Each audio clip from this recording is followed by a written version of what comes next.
बकवाद करने वाले लोगों से मत मिलो, व्यर्थ के बकवाद करने वाले लोगों की तरफ मत देखो, ये क्या कह रहे हैं, क्या बोल रहे हैं। और तुम भी व्यर्थ का बकवाद मत करो। अपने समय को कीमती मान करके निरंतर प्रिया प्रीतम का नाम जप करो, उनकी गुण लीला गाओ, उनकी सेवा में रहो। कभी प्रपंच की बातें, कभी प्रतिष्ठा का चिंतन, कभी नाना प्रकार के मान सम्मान का चिंतन, ये घुसने ना पावे हृदय में। बहुत सावधान रहना चाहिए साधक को। ऐसी बातें देखो मत, ऐसी बातें सुनो मत जिससे तुम्हारा हृदय उद्विग्न होकर प्रभु का चिंतन छोड़ दे। बंद करो अभी। अन्य लोगों के संग का त्याग कर दो, जो भगवत विमुख वार्ता करते हैं, संत निंदा करते हैं, दूसरों की निंदा करते हैं, कुछ हाथ नहीं लगता। ये लोग दुर्गति को प्राप्त होने वाले हैं। भक्तन निंदा अति बुरी भूल करे जिन कोई, किए सुकृत बहु जन्म के छिन में दारे खोए। पर निंदा के किए ते नहीं आवत नहीं कछुआत, मूर्ख पर्वत पाप को ले चल अपने साथ। तो अलम कश्यापि संगत्या, ऐसा संग मत करो जिनके पास बैठने से भक्त निंदा, जन निंदा, भगवत निंदा हो। ऐसे से दूर रहो। अलम बंद कर दो ऐसे लोगों का संग। रात दिन हम श्यामा श्याम का नाम जप करेंगे, श्यामा श्याम के लीला गुण गाएंगे, श्यामा श्याम के ही धाम का शोभा का चिंतन करेंगे। जब तुम अपना जीवन श्यामा श्याम के चरणों में न्यौछावर कर दोगे तो पूरा भार श्यामा श्याम ले लेंगे और तुम्हारे हृदय में मस्ती आ जाएगी। जो ऐसा निश्चयी होता है, दृढ़ निश्चयी, उसके अंदर दृढ़ विश्वास, तो उसके हर समय भगवान की स्फूर्ति होती रहती है। भारी प्रतिकूलता में भी भगवान का सानिध्य अनुभव होता है। वो अनुकूलता में तो भगवान के दुलार को देखता है, लेकिन प्रतिकूलता में भगवान की विशेष कृपा को देखता है। ये संयोग, ये वियोग, संसार की ये द्वंद्वमयी वृत्तियां भक्तों के हृदय में नहीं चुभती। आए की हुज्जत नहीं, गए की तलाश नहीं, क्योंकि नित्य संयोग भगवत स्मृति के प्रभाव से प्रभु का रहता है। शोक, विषाद बहुत ध्यान देने योग्य विषय है। तभी लोगों को ऐसा लगता है कि ऐसा कैसे हो सकता है। भक्त के चरित्रों को जब सुनते तो लगता है ऐसा कैसे हो सकता है, ऐसी परिस्थिति में भी ऐसा कैसे हो सकता है। क्योंकि तुम मानसिक बुद्धि से युक्त हो और वो भागवतिक स्थिति से युक्त है, इसलिए तुम उसको पार पा ही नहीं सकते। जब तुम अपना जीवन श्यामा श्याम के चरणों में समर्पित कर देते हो हृदय से, फिर उनकी कृपा से सब विघ्न दूर हो जाते, एक अपार मस्ती रहती है।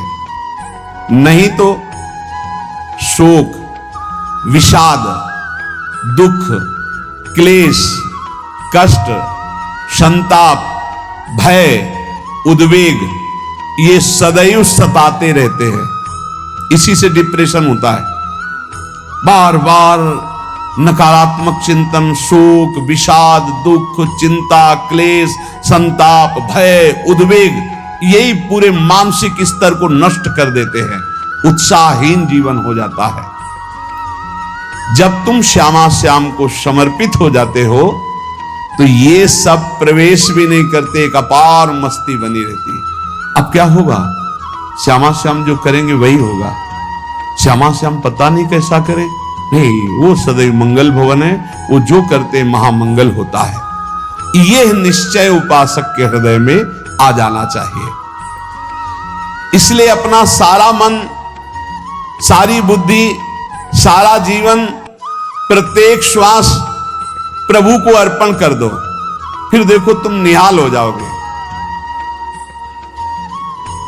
दुख, शोक, विषाद, क्लेश, कष्ट, संताप, भय, उद्वेग, ये उसी को व्यापते हैं जिसने अपने जीवन को प्रभु के चरणों में अर्पित नहीं किया। इसलिए तुम अपना सारा मन, सारी बुद्धि, सारा जीवन, प्रत्येक श्वास केवल प्रभु को अर्पित कर दो, फिर देख लेना श्वास कैसे अर्पित की जाती है। राधा राधा राधा। बुद्धि कैसे अर्पित की जाती है?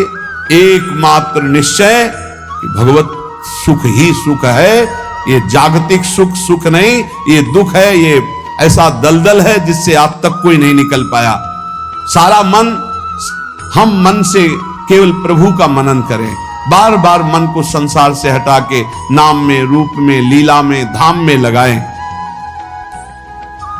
बहुत प्रसन्नता हो जाती है उस उपासक के हृदय में जो अपना मन बुद्धि प्रभु के चरणों में अर्पित कर देता है। भगवान ने तो इसको बहुत उत्तम स्थिति बताया है कि मेरे से कभी वो अलग हो ही नहीं सकता यदि मन बुद्धि अर्पित कर दिया। मय्येव मन आधत्स्व मयि बुद्धिम निवेशय, तो निवशस्य मयि एव अत ऊर्ध्वम न संशया। बिल्कुल संशय नहीं, वो मेरे में ही निवास करेगा जिसने मन और बुद्धि अपनी मेरे में अर्पित कर दी। बहुत प्रसन्नता रहेगी उस उपासक के जीवन में जो अपने आप को मन बुद्धि सहित प्रभु के चरणों में समर्पित कर दिया है।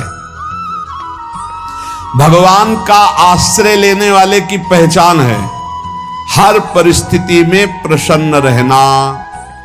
देखो आप भगवद आश्रित हो कि नहीं, देखो अनुकूल परिस्थिति में तो सब प्रसन्न रहना, लेकिन प्रतिकूल परिस्थिति में प्रसन्न रहना ये भगवान के भक्तों का लक्षण है। हर परिस्थिति में प्रसन्न रहना ये भगवान के भक्तों का लक्षण है। आनंदगन भगवान का आश्रय मिलते ही आनंद छा जाता है हृदय में। उनके पास आनंद का अभाव होता ही नहीं है। जैसे सूर्य का प्रकाश उदय होते ही सूर्य का प्रकाश संपूर्ण अंधकार को नष्ट कर देता है, ऐसे ही भगवान का संपूर्ण आश्रय लेते ही सब दुख चिंता शोक नष्ट हो जाते, आनंद ही आनंद। तुम भगवान के मंगलमय रूप को नहीं जानते हो, पर उनके मंगलमय भाव को, विधान को मानना शुरू कर दो। जो भी होता है मंगलमय होता है। हमने जीवन में देखा है, अगर इधर कोई बहुत बड़ा सुख दिया तो देर नहीं लगेगी, 24 घंटे नहीं व्यतीत होंगे और ऐसे दुख दे देंगे, जिससे दोनों का समान भाव रख करके ना दुख में तुम भूलो प्रभु को, ना सुख में फूलो, सीधे भगवत मार्ग में चल। पूरे जीवन की बात देखा है। भगवान के मंगल विधान में सदा सर्वदा सुख ही सुख है, इस बात को मान के प्रसन्न हो जाओ।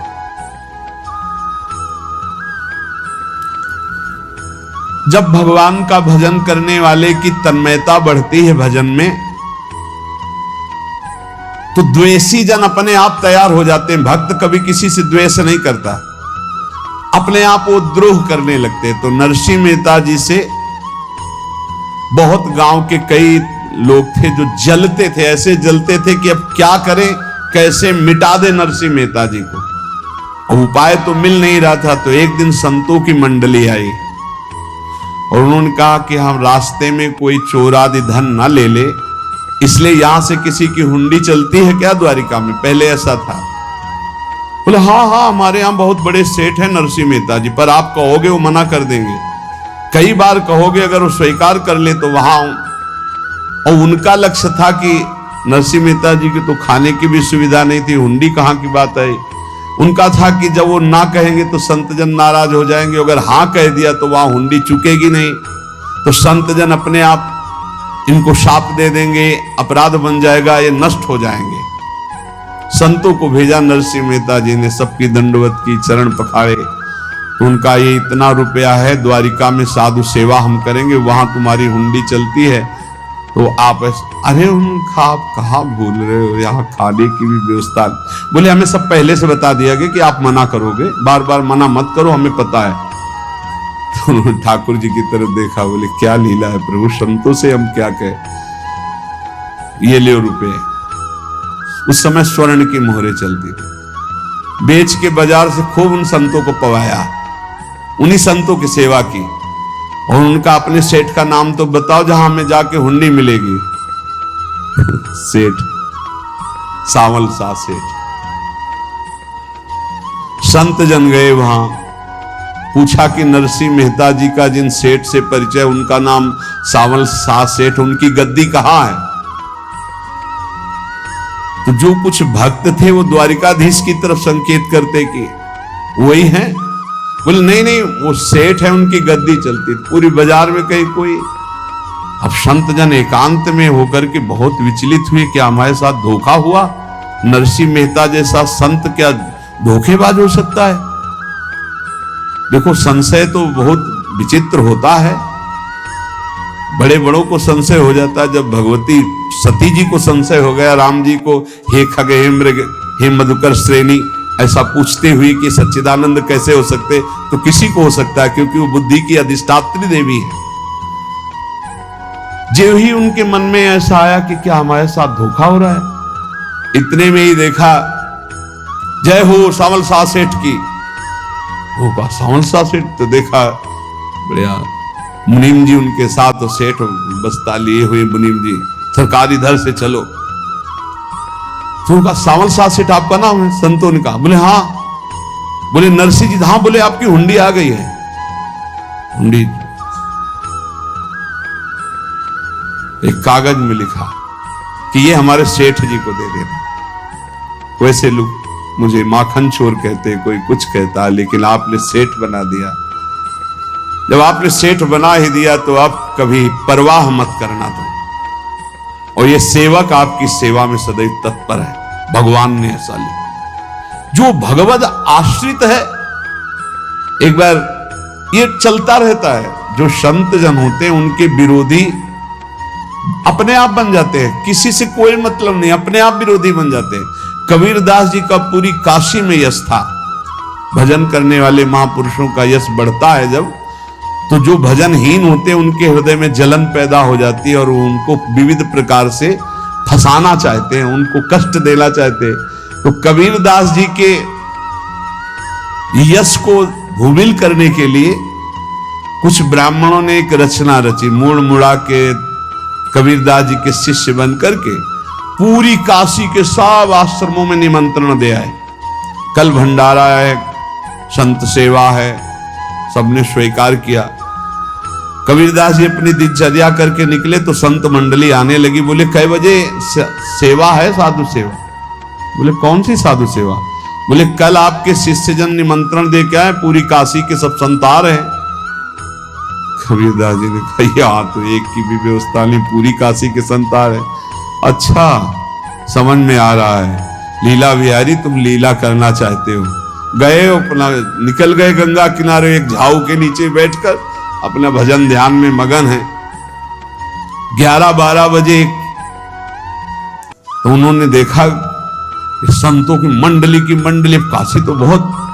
कबीरदास जी ने देखा कि आश्रम की, तो बोले पता नहीं क्या होगा, चलो चलते हैं। तो ऐसे गमछा वस्त्र करके ऐसे डालकर मुंह ढक करके, वहां बड़ी बड़ी पंगत लगी थी। कबीरदास जी सबको पाओ जी पाओ। कबीरदास जी के रूप में स्वयं भगवान पाओ जी पाओ। कबीरदास जी ने कहा अच्छा, जब स्वामी परस रहे तो हम भी बैठ के पा ले। तो जब उसी पंगत में बैठ गए अपना कपड़ा ढक करके, और जब मोहरे की दक्षिणा दे रहे थे सब लोग कि वाह कबीरदास जी ने आज तो साधु से सबको। जब कबीरदास जी के सामने आए तो ऐसे मुंह ढके, बोले देखो जो मेरा होता है उसे मुंह छुपाना नहीं पड़ता, मुंह ढकला नहीं पड़ता। लो दक्षिणा, तुम भी दक्षिणा लो। कबीरदास जी को कबीरदास जी दक्षिणा दे रहे, और वो कबीरदास जी है भगवान, और ये पाले वाले कबीरदास जी है भगवान के जन। कभी भगवान अपने अरे जमाने जोर लगा ले, कितना जोर लगाएगा, भक्त और भगवान का झंडा कभी न झुकने पाएगा। बिल्कुल चिंता, शोक, भय, उद्वेग रहित जीवन भगवद आश्रित। तुम भगवान के मंगल विधान में सदा सर्वदा प्रसन्न रहो। अब ये विचार कर लो कि भगवान जो करेंगे तुम्हारा मंगल करेंगे।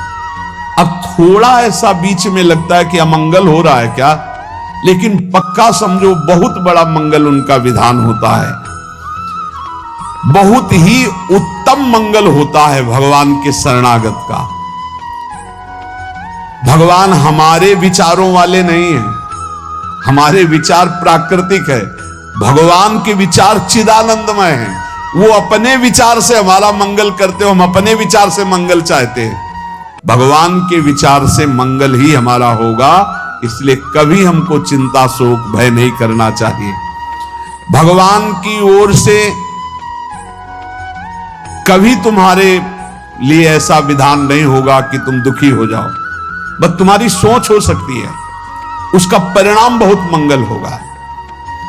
जगत की ओर से निराश हो जाओ, किसी से आशा मत रखो, फिर आप देखो आपका जीवन कैसा आनंद में व्यतीत होता है।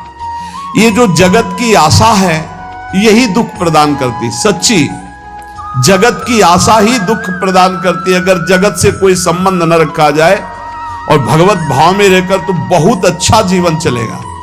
अपने कर्तव्य का पालन करो, परिवार को भगवत स्वरूप मानकर पोषण करो, किसी से कोई संबंध मत रखो, कोई आशा मत रखो, यही अध्यात्म सिखाता है। अपने आप भगवत स्वरूप, सबका व्यवहार मंगलमय और आपका जीवन मंगलमय।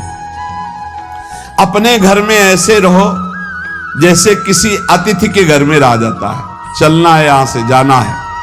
कौन रहता है अपने घर में अतिथि की भांति? भगवान का भक्त। जाना है यहां से, अपनी प्रिया प्रीतम के पास जाना। ये हमारा घर नहीं है, यहां तो हम समय व्यतीत कर रहे हैं, अपनी आयु व्यतीत कर रहे हैं भगवत आराधना करते हुए। हमें जाना है प्रिया प्रीतम के पास। वास्तविक घर भगवान का धाम है हमारा, वास्तविक घर वाले प्रभु हैं हमारे, जो नित्य सच्चिदानंद भगवान के चरणों में अपने चित्त को समर्पित करता रहता है। उसको यह अनुभव होने लगता है कि बड़ी कृपा है हमारे ऊपर, भगवान की बड़ी कृपा है हमारे ऊपर। सर्वसमर्थ परम सुहृद भगवान ऐसे भक्त के ऊपर हर समय वरद हस्त रखे रहते हैं। ये केवल प्रवचन नहीं, सच्ची बात मानिए। ऐसे भगवान का वरद हस्त हर समय रहता है।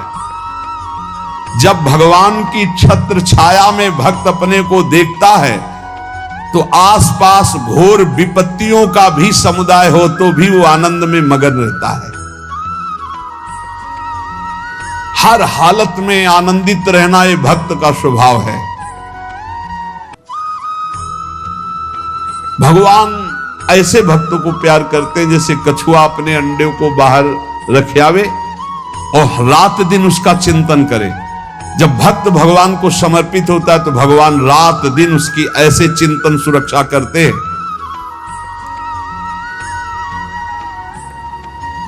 अभय, ये दैवी संपदा का पहला गुण है।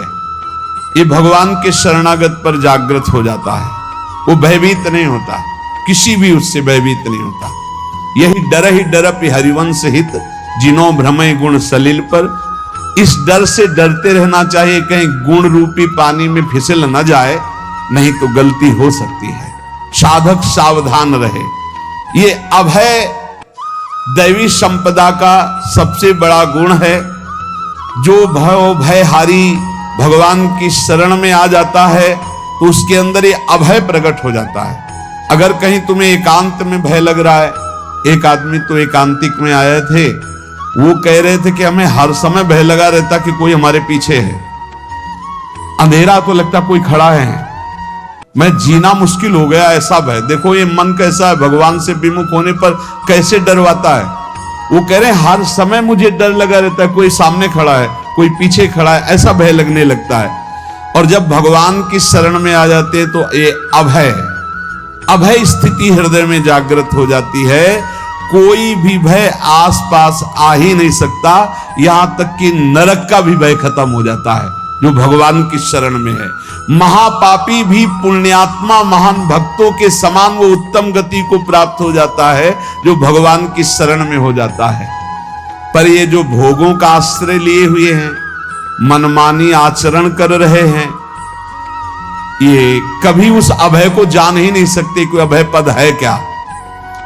इनको तो कदम कदम पर शोक, भय, और दुख की प्राप्ति होगी। कोई बचा नहीं सकता जो भोगों में लगे हैं, मनमानी आचरण कर रहे हैं। अगर निर्भय होना चाहते हो, परम सुखी होना चाहते हो, तो भगवान के शरणागत हो जाओ। सारे जगत को अभय दान देने वाले भगवान हैं। भगवान का एक प्रण है, मम पन शरणागत भयहारी। जो मेरी शरण में आ गया उसके भय का मैं नाश कर देता हूं। साधना में अवस्था मन की मानी जाती है कि आप कितने अच्छे साधक हैं। यदि आपका मन भगवदाकार है, हर समय भगवत चिंतन चल रहा है, आपके स्वप्न भागवती का रहे हैं, आपके विचार भागवतिक हैं, तो आपकी अच्छी साधना हो रही है। और यदि आपके स्वप्न गंदे आ रहे हैं, क्योंकि स्वप्न में मन का ही सारा खेल होता है, और आपकी चिंतन वृत्ति वासनात्मक चल रही, तो अभी साधना का प्रभाव मन पे नहीं पड़ा है। जिसका मन हर समय भगवत चिंतन करता रहता है, वो जीते जी जीवन मुक्त हो जाता, अनुभव होता है। जैसे किसी ने कहा कि हमें कैसे पता चलेगा कि हमारा काम हो गया है, तो जैसे आप भोजन पा लेते हैं तो किसी दूसरे से गारंटी थोड़ी लेनी होती कि हम छक गए हैं क्या, आप जरा बताना हम छक गए हैं क्या। नहीं, अपने हृदय में आ जाता है कि अब मैं तृप्त हो गया। ऐसे ही अपने हृदय में आ जाता है कि मेरा काम हो गया, अब मेरा जन्म नहीं होगा। ये हृदय में आ जाता है, अपने आप अनुभव में आ जाता है। जब स्वरूप बोध होता है तो किसी और से सलाह थोड़ी लेनी होती है, वो अपने आप अनुभव में आ जाता है। हाँ, यदि गुरुदेव का वर्ण नहीं किया है तो फिर आपको किसी न किसी गुरु से प्रमाणित करवाना पड़ेगा। अगर गुरुदेव का वर्ण किया है तो वही मंत्र, वही नाम, वही गुरु शरणागति आपको अंदर से पुष्ट कर देगी कि आपका काम हो गया है। विषय चिंतन करता हुआ मन विषय आसक्ति को प्राप्त होता, विषय आसक्ति को प्राप्त हुआ मन बार बार जन्म मरण और नरक को प्राप्त होता है। बस ये विषय चिंतन हटाना ही प्रमुख कर्तव्य साधना का है। बार बार मन को विषयों से हटा करके प्रभु के नाम में लगाओ, प्रभु के रूप में लगाओ, प्रभु की लीला में लगाओ। जहां भगवान प्रकट होते हैं वहां परमानंद की बाढ़ आती है। पर ये ध्यान रखें, गुलाब का फूल कांटों में खिलता है, उसकी सुगंध लेनी, फूल लेना है तो कांटों से बचाकर। ऐसे ही जब आप भगवत चिंतन के लिए चलेंगे तो आपका चिंतन चुराने के लिए माया विविध नाटक करेगी, कांटे फैलाएगी। कोई तुम्हारी निंदा करेगा, कोई अपमान करेगा, कोई उपहास करेगा, तुम्हारी अव्यवस्था हो सकती है, तुम्हारी परिस्थिति बहुत भयावह हो सकती है। इन परिस्थितियों में भी भगवत चिंतन का तार ना टूटने पावे तो आगे गुलाब का फूल है।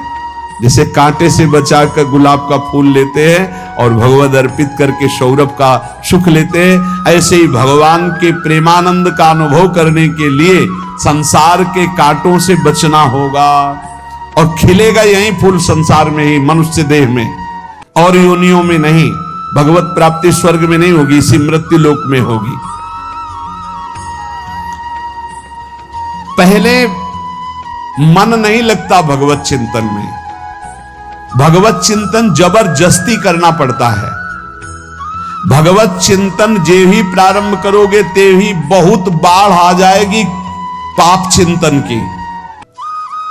ध्यान दीजिए, बहुत लोग प्रश्न करते रहते हैं कि हम जब भजन में बैठते हैं तो बहुत गंदी बातें आती, मन बड़ा चंचल होता है, भाग जाता है। ऐसा प्रारंभ में जब कोई भगवत चिंतन प्रारंभ करता है तो उसका मन विषयों में भागता है, गंदी बातों में भागता है। अब लोग कहते पहले तो हमारा चिंतन बढ़िया होता था, अब चिंतन नहीं होता, तो कोई सिद्ध पुरुष थोड़ी हो गए। तुम्हें जबरदस्ती चिंतन करना होगा। जगत के प्राणी में जहां मन जाए तो इसमें भी भगवान, पदार्थ में मन जाए तो उसमें भी भगवान, जहां जहां मन जाए वहां वहां भगवान देखो, या मन को हटाकर नाम मंत्र में लगाओ। ऐसे भगवत स्मृति जागृत की जाती, बार बार प्रयास करना होता है। कई लोग ये प्रश्न करते हैं कि हमसे बड़े पाप हो गए तो क्या हमें भगवान की प्राप्ति हो जाएगी? तो यहां कह रहे हैं भगवान किसी के पूर्व जीवन को नहीं देखते हैं, वर्तमान के भजन को देखते हैं। पकड़ो इस बात को। अगर वर्तमान में आज आप सुधर गए हो, नाम जप कर रहे हो, तो आप भक्त हो। ये गीता जी में भगवान ने कहा, अपिचेत सुदुराचारो भजते माम अनन्य भाग साधुरेव समंतव्या सम्यक व्यवसिता। ऐसा बहुत दुराचारी पहले रहा है, बाद में उसके मन में आ गया कि भगवान के सिवा हमारा कोई कल्याण करने वाला नहीं, हमारा कोई नहीं, तो भगवान कहते हैं मैं उसे साधु ही मानता हूं, उसे साधु बना देता हूं। भगवान किसी के पूर्व जीवन को नहीं देखते। बहुत बढ़िया बात है। कल तक हम क्या करते रहे भगवान नहीं देखते, आज क्या कर रहे हो ये देखते हैं। यदि आज आप भजन में लग गए हो, अच्छे आचरण कर रहे हो, तो आपको भगवत प्राप्ति हो जाएगी। भगवान ये नहीं देखते कि पूर्व में पुण्यात्मा रहा है कि पापात्मा रहा है। भगवान वर्तमान में देखते कि मेरा भजन कर रहा है, बस इसी से कल्याण कर देते हैं। पकड़ो इस बात को, तो कभी प्रश्न नहीं उठेगा कि क्या हमको भी भगवत प्राप्ति हो सकती है क्या। हमारा मन यदि श्री भगवान को चाहने लगे तो श्री भगवान हमारे मन में ही आकर बस जाएंगे। भगवान की रूप माधुरी में मन डूबने लगेगा। यथार्थ सत्य, जो भगवान से थोड़ा भी प्यार करने लगे हैं, उनके हृदय में भगवान की उनकी भावना के अनुसार झलक आने लगी है। हृदय में प्रभु के आते ही अनंत जन्मों के संस्कारों का नाश हो जाता है। इसलिए तुम अपने पहले वाले घृणित जीवन को याद भी मत करो और उसको सोचकर जरा निराश भी मत हो। अमावस्या में घोर अंधकार रहता है, पर प्रातः काल में अंधकार नष्ट हो जाता है। ऐसे ही नाम का उच्चारण करते ही तुम्हारे जितने पाप अंधकार हो सब नष्ट हो जाएंगे। तुम चाहो कि एक क्षण भी प्रभु को ना भूलो। अब वर्तमान में ऐसी स्थिति बनाओ। जो प्रभु को नहीं भूलने की चाह करता है कि मुझे ऐसी स्थिति प्राप्त हो कि मैं कभी प्रभु को ना भूलूं, तो सच्ची मानो और कोई बात भगवान सुने ना सुने, ये बात जल्दी सुन लेते हैं। भजन की मांग करो तो बहुत जल्दी भगवान पूर्ण करते हो। भजन जिसका चलने लगा तो फिर लोक लोकांतर के सारी रिद्धियां सिद्धियां सुख वैभव तो उसके चरणों में लौटते हैं। जब हम प्रभु से प्रभु का स्मरण न मांगकर भोग मांगते हैं, तभी हमारा भजन रुक जाता है, भजन नहीं चल पाता। यदि हम प्रभु से केवल भजन मांगे तो विश्वास करो ब्याज में सब हो जाएगा। मूल भजन तो आपका बचेगा ही, ब्याज में लोक लोकांतर के भोग आपके चरणों में लुटते घूमेंगे। आप भजन करके तो देखो। अरे घिघियाने की जरूरत नहीं, किसी से मांगने की जरूरत नहीं, भजन करके देखो, सब ठीक हो जाएगा, सब अपने आप बन जाएगा। हम बहुत बड़ी भूल कर देते हैं कि थोड़ा भजन करके प्रभु से कुछ सांसारिक वस्तुएं, स्थितियां, परिस्थितियां बदलने की मांग कर लेते हैं, जिससे भजन छूट जाता है। प्रभु की स्मृति इतनी महान है कि जिन्होंने बैर भाव से प्रभु का स्मरण किया उनको भगवान की प्राप्ति हो गई। जैसे कंस आदि भगवान से बैर ही तो रखते थे, लेकिन भगवान की स्मृति रहती थी। स्मृति ने उनको भगवत प्राप्ति करा दी। स्मृति में महान सुख है, पर वो जब भक्ति रस से युक्त स्मृति होती तब माधुर्य रस, प्रेम रस का अनुभव होता है। कल्याण तो वैर भाव से स्मरण करने वालों को भी प्राप्त हो गया। यदि आप भक्त हो और ये चाहते हो कि आपकी भागवती की स्थिति बहुत जोर की हो, तो हम आपसे प्रार्थना करते हैं कि रोज प्रभु से एक ही बात मांगिए, मुझे अखंड स्मृति दीजिए। अर्जुन जी को पूरी गीता जी सुनने के बाद यही मिला, नष्टो मोहा स्मृति लब्ध्वा। स्मृति, प्रभु आप हम पे ऐसी कृपा कर दो कि हमारे हृदय में किसी और व्यक्ति, वस्तु, स्थान की स्मृति न रह जाए, केवल आपकी स्मृति रह जाए। ये चाह भगवान बहुत जल्दी पूर्ण कर देते यदि उपासक हृदय से ये बात मांगे। भगवान की कृपा से ही ऐसा हो सकता है कि अखंड स्मृति ये कर्म फल से नहीं मिलती है। प्रभु के प्रति निर्भर होकर जो दैन्यता पूर्वक प्रभु से मांगता है और हर समय अभ्यास करता रहता है भगवत स्मरण का, उसको ये स्मृति मिलती है। और स्मृति मिल गई तो इससे बड़ी कोई स्थिति नहीं, हर समय भगवान का स्मरण। प्रभु से मन प्रतिपल नया नया स्वाद लेकर के आसक्त होता रहता है, नवम नवम। प्रभु कभी बासी नहीं होते। जैसे किसी व्यक्ति को देखो तो देखते देखते मन हट जाएगा कि देख लिया बहुत सुंदर है, ठीक है, लेकिन वो एक दिन मन हट जाएगा। और प्रभु की सुंदरता नवम नवम है, प्रभु के नाम का स्वाद नवम नवम है, प्रभु की लीला का स्वाद नवम नवम है, प्रभु के धाम की शोभा नवम नवम है। जैसे आचार्य महाप्रभु हरिवंश चंद्र जी कहते, नयो नेह नवरंग नयो रस नवल श्याम वृषभानु किशोरी, नौ पीतांबर नवल चूनरी, नई नई बूंदन भींजत गोरी, नौ वृंदावन हरित मनोहर, नौ चातक बोलत मोर मोरी, नौ मुरली जो मल्हार नई गति, सब कुछ नया। तो नवम नवम प्रभु प्रतिपल नवम नवम प्रभु का रूप, प्रियाजू का नवम नवम, अबहीं और अबहीं और अबहीं और है। तो कहते हैं जब मन निरंतर स्मृति में डूबता है तो जब प्रभु की रूप माधुरी प्रकाशित होती तो ऐसी नवम नवम कि कभी ये नहीं होता कि रूप बासी हो गया। ये वही रूप है जो हमने अभी देखा था, नवम नवम। इसलिए आनंद की उफान आती रहती है उपासक के हृदय में। ऐसी प्रियता, ऐसा आनंद बिना भजन के नहीं अनुभव में आएगा। इसलिए तुम विश्वास करो, तुम्हें बहुत सुंदर सुख मिलने वाला है, आगे अपार सुख मिलने वाला है। ये थोड़ा दुख का समय काट लो, जब तक जीवन है ये दुख सुख की लहर आती रहेगी, आप इसको सह जाओ, आगे बहुत आनंद है। विश्वास मान लीजिए, बहुत आनंद है। जो ये विश्वास कर लेता है वो प्रभु के मार्ग में चलकर प्रभु को प्राप्त कर लेता है। नहीं तो इतने रोड़े हैं कि आप ऊब जाओगे, बहुत रोड़े हैं।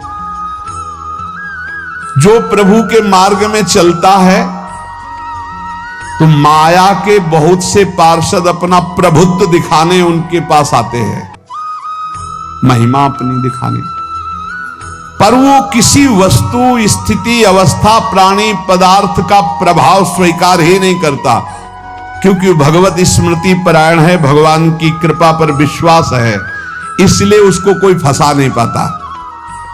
वो नित्य निरंतर प्रभु से घुला मिला रहने के कारण उसकी मस्ती में कोई फर्क नहीं पड़ता। माया का प्रभुत्व रखने वाले उसे फंसाने की चेष्टा करते हैं, पर उस पर किसी का असर नहीं होता। वो कहीं लिप्त नहीं होता, वो कहीं दुखी सुखी नहीं होता, वो हर समय प्रसन्न रहता है। तुम देखो, हर समय प्रसन्न रहते हो? यदि नहीं तो तुम किसी व्यक्ति वस्तु का आश्रय लिए हुए प्रभु का नहीं। अगर हां तो हर समय प्रभु का स्मरण चलना चाहिए, हर समय प्रभु के आश्रित हो, फिर देखना ये आनंद, ये प्रसन्नता क्या रूप रखती है। बड़े बड़े मस्त संतों को देखा, मस्त ऐसे उन्माद में मस्त, हे उस सुख के लिए ललचाओ, कब तक जन्मते मरते रहोगे, कब तक बार बार दुख भोगते रहोगे, कब, बड़ा प्रपंच है ये। भगवान का स्मरण परम पुण्यात्मा पुरुष का हृदय माना जाता है, बहुत पवित्र हृदय, बड़ा पुण्यात्मा हृदय जिसमें भगवान का स्मरण। भगवान का विस्मरण पापात्मा पुरुष, भयानक विपत्ति, दुर्भाग्य आते हो। सुदृढ़ निश्चय करो, अब हम भगवान के स्मरण में अपना समय व्यतीत करेंगे। मेहनत करो, कार्य करने के लिए कोई मना नहीं, आप नौकरी करो, किसानी करो, व्यापार करो, पर अंदर अंदर भगवत स्मृति, भगवत स्मृति ही सबसे बड़ी स्थिति है। अब चाहे हम जीवित रहें, चाहे हमारे मरण जैसी विपत्ति आ जाए, चाहे सब हमसे हट जाए, चाहे सब हमको नमन करें, अब हम दृढ़ निश्चय करके केवल भगवान के स्मरण करते हुए इस संसार के बीच समय व्यतीत करेंगे। अब हम चूकने वाले नहीं, ये नियम लीजिए। चाहे जीवन रहे या ना रहे, चाहे मरण जैसा कष्ट आ जाए, चाहे सब वियोग हो जाए, सब चले जाए, चाहे सब संयोग हो जाए, सब नमन करें, अब हम प्रभु का स्मरण नहीं छोड़ेंगे।